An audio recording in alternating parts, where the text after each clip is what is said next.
Tengo la chance y el gusto de recibir a alguien que conocí hace un par de años, no sé si fue el año pasado, ya uno con muchos años arriba ya un poco se pierde en el tiempo. Lo cierto es que esto de involucrarse en lo que es la Cátedra Washington Benavides y bueno, tener ligazón con sus fundadores y con la gente que lleva adelante la cátedra nos permite de vez en cuando involucrarnos con algún tipo de actividades. Si fue en la ocasión de traer a Mateo Mañone y aquella publicación de Uruguayos Campeones y la presencia justamente de este colega, ¿no? Que la verdad nos generó en ese momento una gran impresión por su calidez y lógicamente después siguiendo su trabajo pudimos descubrir facetas de este periodista, además participando de lo que para mí hoy por hoy, lejos de querer pasar la mano, es una de las mejores, si no la mejor publicación en papel, tanto como digital, que encontramos en el Uruguay como es La Diaria. Aparte, puntos en común, encontramos justamente charlando en aquella jornada lluviosa aquí en Tacuarembó, un viernes por la noche, si mal no recuerdo.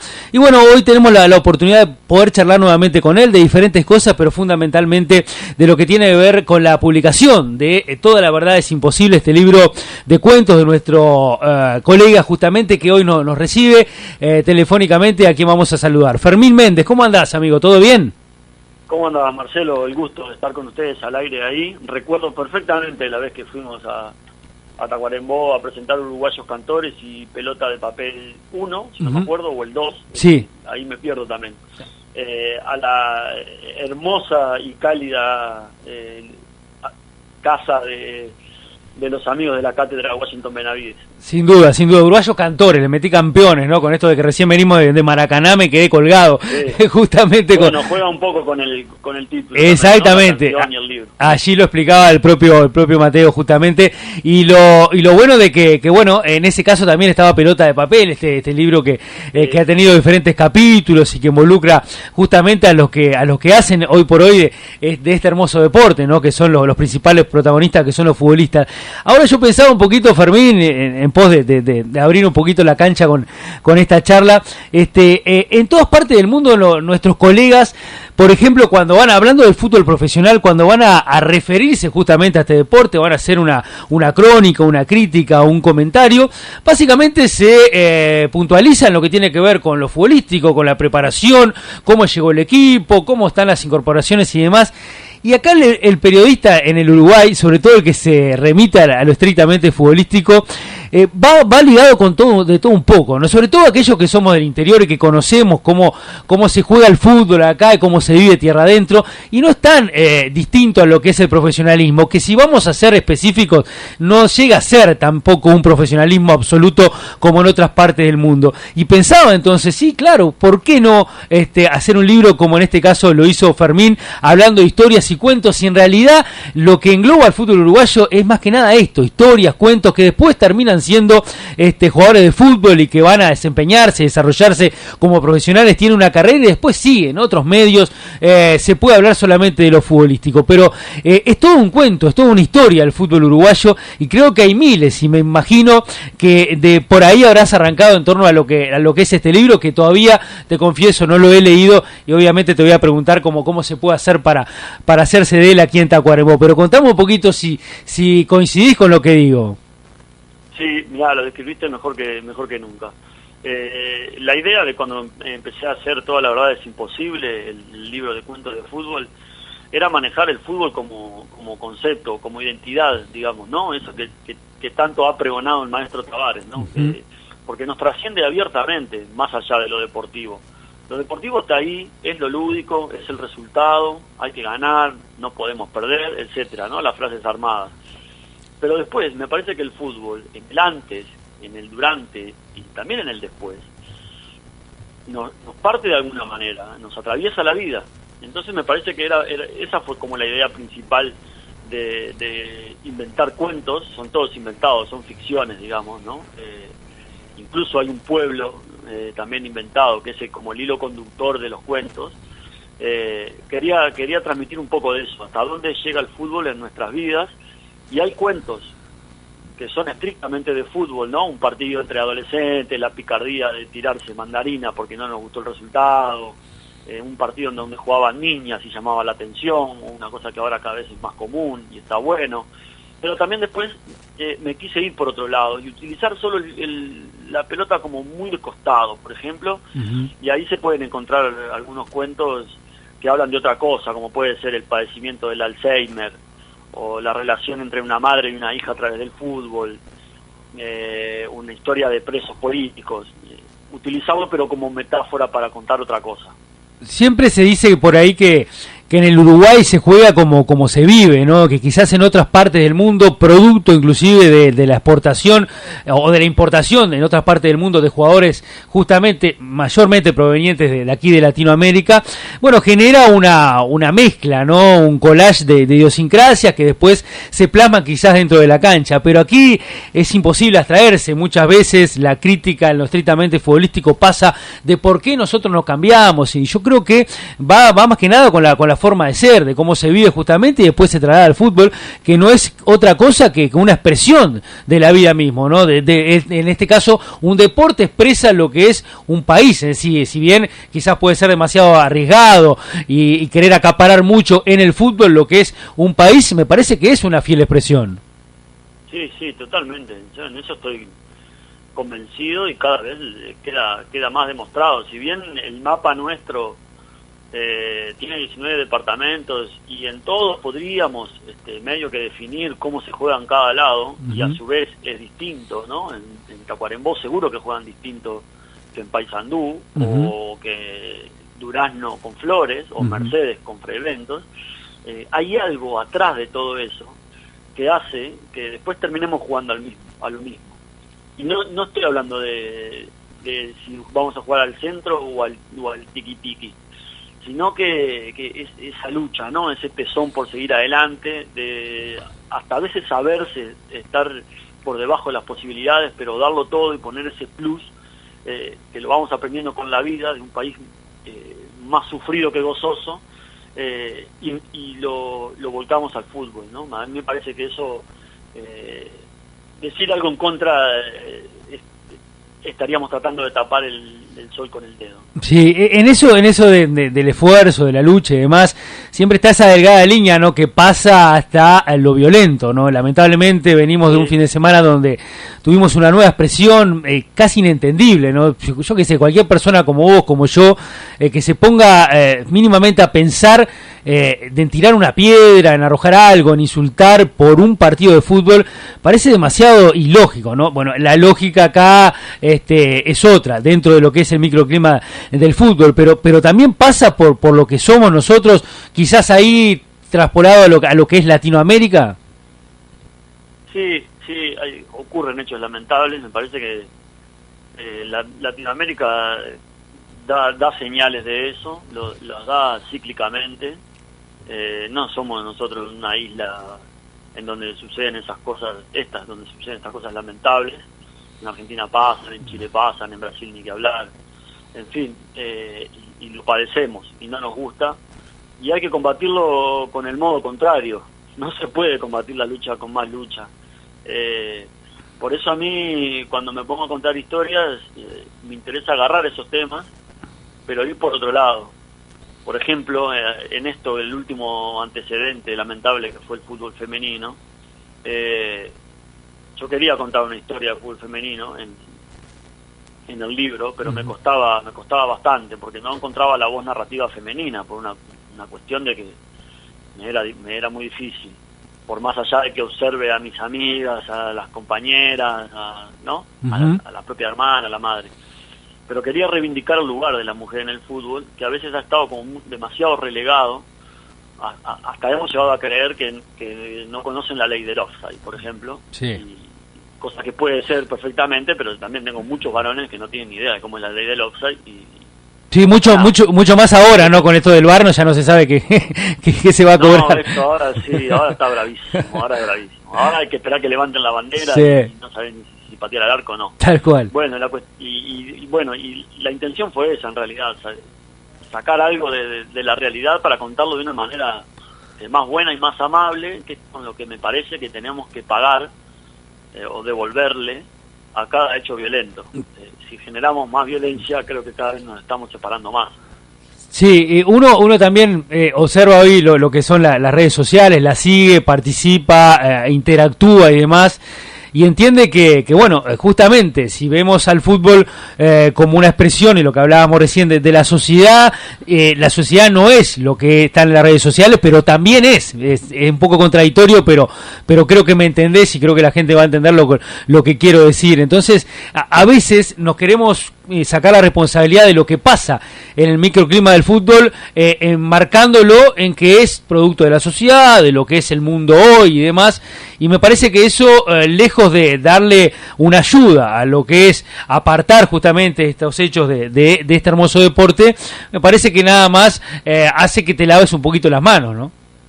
Sí, es verdad, no es la realidad, pero algo de la realidad hay metido ahí.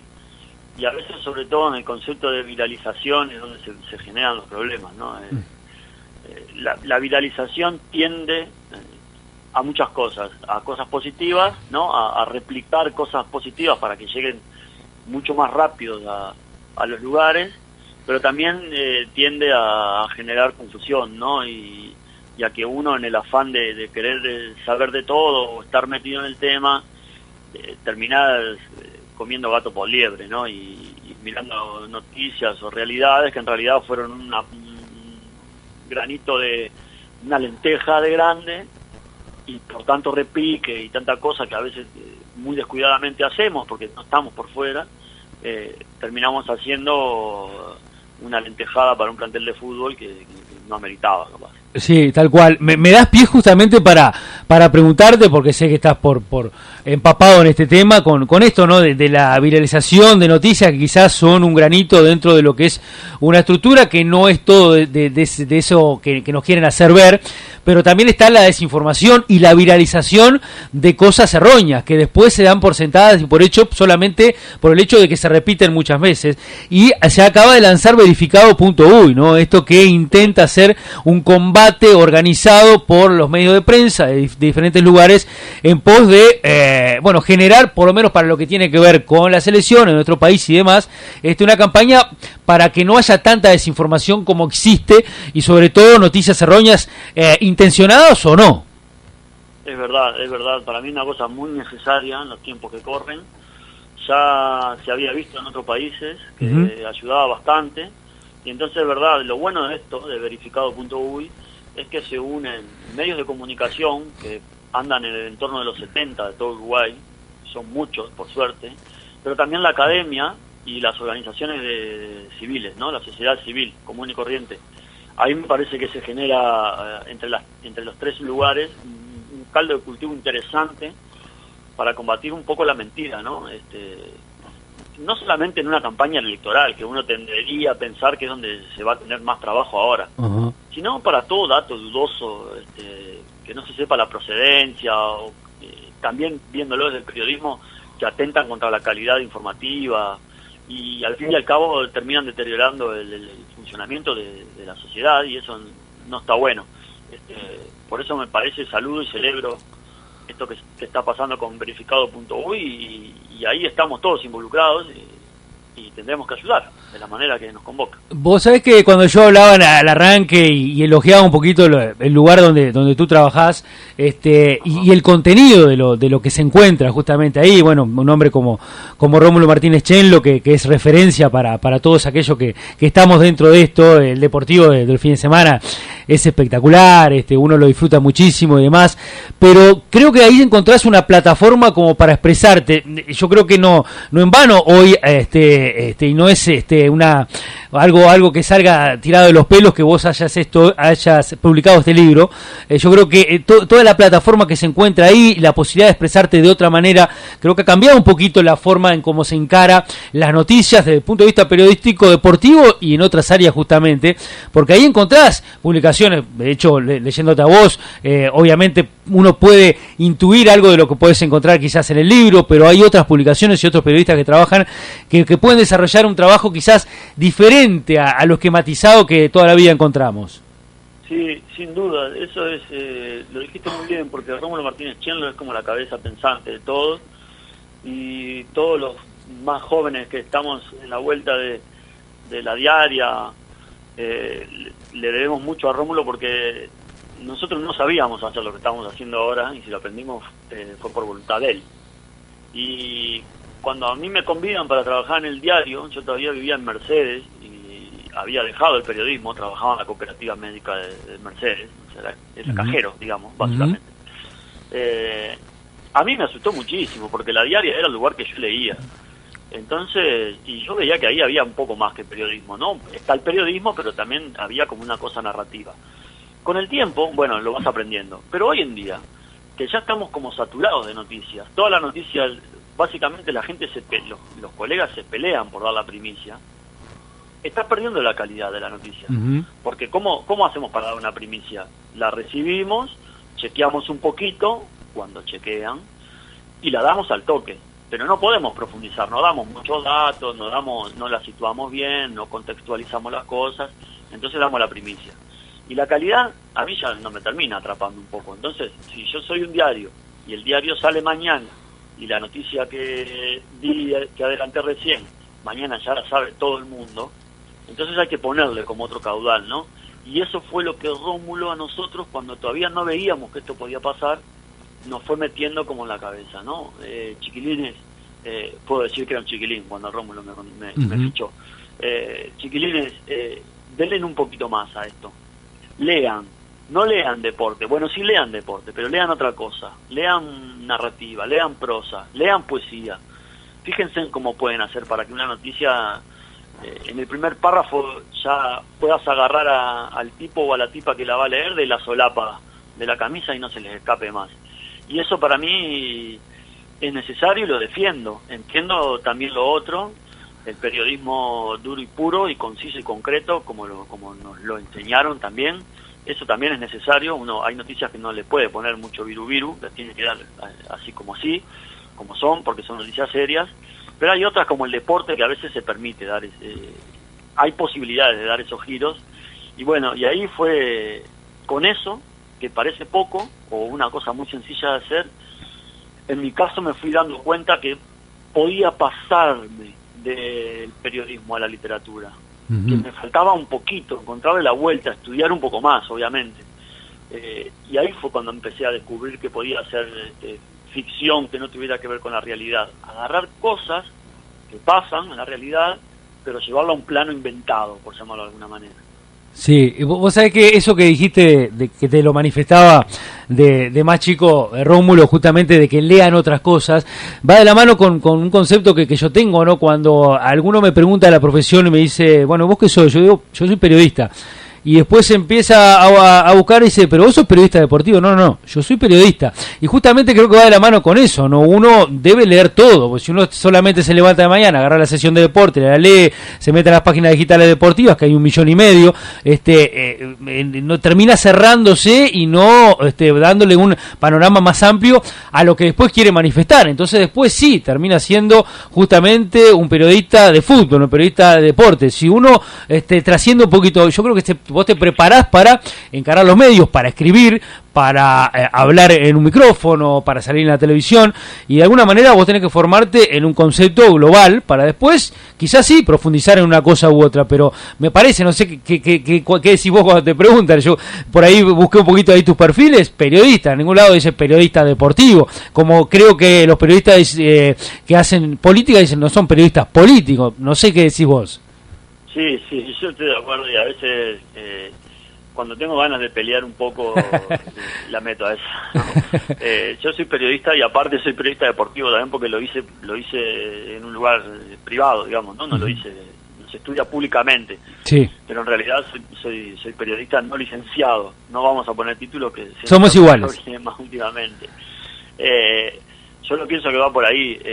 Uno así nos quieran segmentar, periodismo de espectáculo, periodismo deportivo, periodismo policial, y bueno, en determinado sentido está bien. A mí me parece que para ser periodista hay que trascender lo que uno hace, no solo dentro del periodismo. Esto que decías vos, yo estoy muy de acuerdo. Uno tiene que leer economía, uno tiene que leer política, uno tiene que leer política internacional, tiene que entender las sociedades de alguna manera, pero sobre todo aprendiendo de nuestros colegas. pero también rompiéndola. O sea, a mí me parece que el periodismo no queda marcado al curso o a la universidad que uno hace.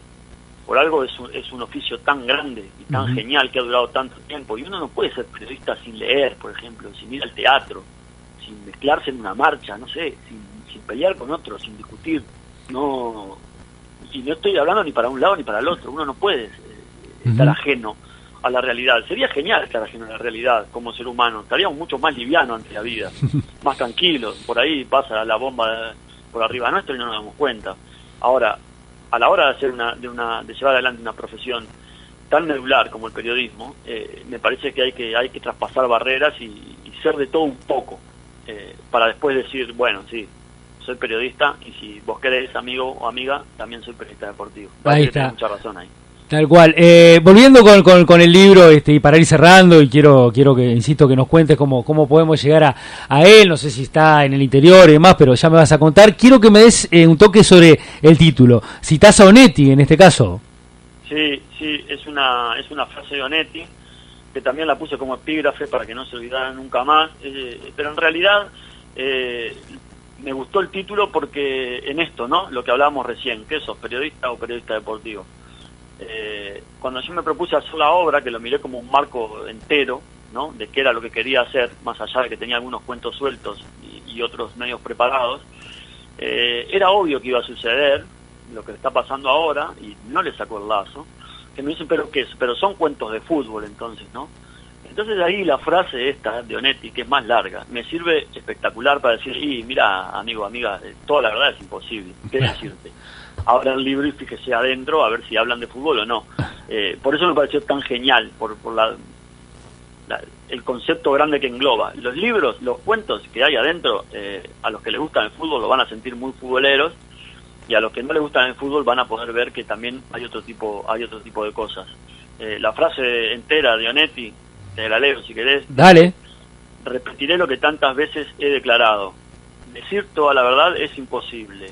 Y no por el deseo de ocultar algo, sino porque los recuerdos se sumergen en la misma atmósfera de los sueños, más profundamente mientras pasa el tiempo. Es del libro Cuando entonces, de Juan Carlos Zanetti, un gran referente de la literatura uruguaya, no lo voy a descubrir yo, pero lo que sí puedo aportar es que lo leo, debe ser el autor más leído que tengo, porque no me aburro de leerlo, y trato de todos los años darle una vueltita por alguno de sus libros. Me preguntabas por Toda la verdad es imposible en las librerías. Lo reparte Busi, que es la distribuidora nacional de libros, o sea que es muy probable que llegue a Tacuarembó, o sea, va a llegar a todo el país. Lo que sí, por ahí, por tratarse de Rumbo Editorial, que es una editorial chica con respecto a las más renombradas de Uruguay, las internacionales, hay que pedirlo, o sea, ir a la biblioteca, preguntar por el nombre del libro.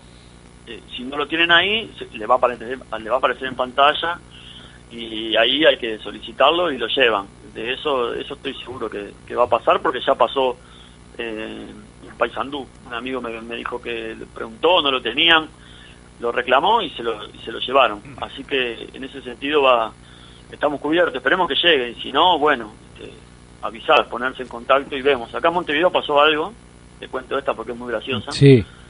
Que la primera semana del libro, Busi, la distribuidora, estaba en auditoría que cierra, ¿no? Auditoría interna. Entonces el libro nosotros lo presentamos un viernes en el Estadio Centenario, y el sábado solo estaban las librerías grandes de Montevideo. Y la gente lo empezó a pedir porque era el Día del Padre, no podía moverse, etcétera. Entonces armé como una lista, y a los 2 o 3 días cargué la bicicleta y lo salí a repartir por Montevideo. ¡Anda, no! Una etapa de Rutas de América casi. No, pero sí, lo repartí por todo Montevideo, fue muy coloso, porque a medida que iba repartiendo el jueves, me seguían llegando esto del Messenger, del Facebook, y entonces tuve que armar otra lista para el viernes. Y digo, no puedo porque no voy a llegar, no puedo comprometerme, no voy a llegar, ya era tarde de noche. Entonces repartí un modelo de negocio raro, ¿no? Aproveché y entrené arriba de la bicicleta. Tal cual. con 20 y pico de libros un día y otro tanto el otro. Mirá vos, mirá qué linda anécdota. Bueno, y me imagino que también con Agustín ahí al lado, y con Rómulo en el Museo del Fútbol, todo muy gratificante, ¿no? Yo qué sé, andás a ver si alguna vez soñaste algo de esto parecido cuando eras chico, me imagino no. No, jamás en la vida, no me imaginé lo que va a pasar mañana, mucho menos que iba a trabajar en el diario que admiraba, mucho menos que iba a hacer literatura y que iba a tener dos grandes amigos. Rómulo es como un padre para mí, periodísticamente es un padre, y Agustín es un hermano que me dio la vida, que nos conocimos cuando él fue a jugar a Liverpool. Yo era hincha de Liverpool, entonces escribimos un libro juntos, él como jugador y yo como hincha, porque fue justo en el año 100 del Liverpool. Y bueno, y ascendimos y eso, y ahí con ese libro él una vez lo definió muy gratificantemente para mí en una radio que estaba él como invitado. Dijo que nos habíamos hecho amigos a medida que escribíamos, y eso es una gran definición de lo que pasó y también de la amistad. Uno a veces no espera encontrarse nuevos amigos, aparte nos vamos haciendo cada vez más grandes y los límites para ser amigo de alguien cada vez son más. Y en este caso fue una gran sorpresa, y que justo estuvieran los dos ahí, para mí, o sea, yo quería que estuvieran ellos dos porque son fundamentales en esta nueva etapa que he tenido en Montevideo desde el 2014 en adelante. Ahí está. Fermín, a mí quiero confesarte también me da mucho placer haberte conocido, haber charlado en aquella oportunidad, tener la chance de charlar un rato largo acá y bueno, teniendo la oportunidad de crear este lazo y bueno, seguir en contacto con esto tan lindo que hemos abrazado, que es el periodismo, que tiene sus bemoles, sus reveses, pero que también tiene estas grandes satisfacciones. Te mando un abrazo grandote y bueno, esperemos que ande por acá el libro, y si no, ya que tengo la oportunidad, tengo tu mensaje, tu teléfono, no voy a hacer que vengas en bici hasta acá, pero por lo menos podemos arrimarlo de alguna manera. Dale. Estoy entrenando fuerte, pero hasta ahí todavía no llego. Marcelo, gracias a vos, gracias por ponerte en contacto, gracias por la amistad, por el tiempo que nos conocimos. Dejá de mandar un saludo grande a mi amigo, mi gran amigo el Aldo Díaz, el goleador de los humildes. ¿Cómo no? Y bueno, y ojalá que llegue el libro ahí, si no me avisan y vamos arriba. Si alguna vez pinta juntarse, estoy a la orden como siempre. Que la literatura llegue al interior, para nosotros que somos del interior, es una cosa vital, y a veces hay que hacer un poco más de lo que hacen las librerías, que hacen mucho, pero no alcanza, y nosotros ahora que estamos en la piel de ser autores, creo que podemos empujar esa camioneta un poco más. Así que a la orden siempre. Tal cual, abrazo grandote, Fermín, que pase bien, gracias. Dale. Fermín Méndez charlando un ratito con nosotros entonces, periodista de La Diaria, hombre que ha publicado entonces Toda la verdad es imposible, este libro de cuentos relacionados con el fútbol, no con el fútbol, bueno, se lo sugiero, es un buen regalo, por ejemplo, para hacer una literatura muy amena. Aparte, si no lo conoce, lea La Diaria, búsquela en las páginas digitales, suscríbase, que está bueno, ¿no? Se lo sugiero, que no, la verdad, no va a desaprovechar su tiempo.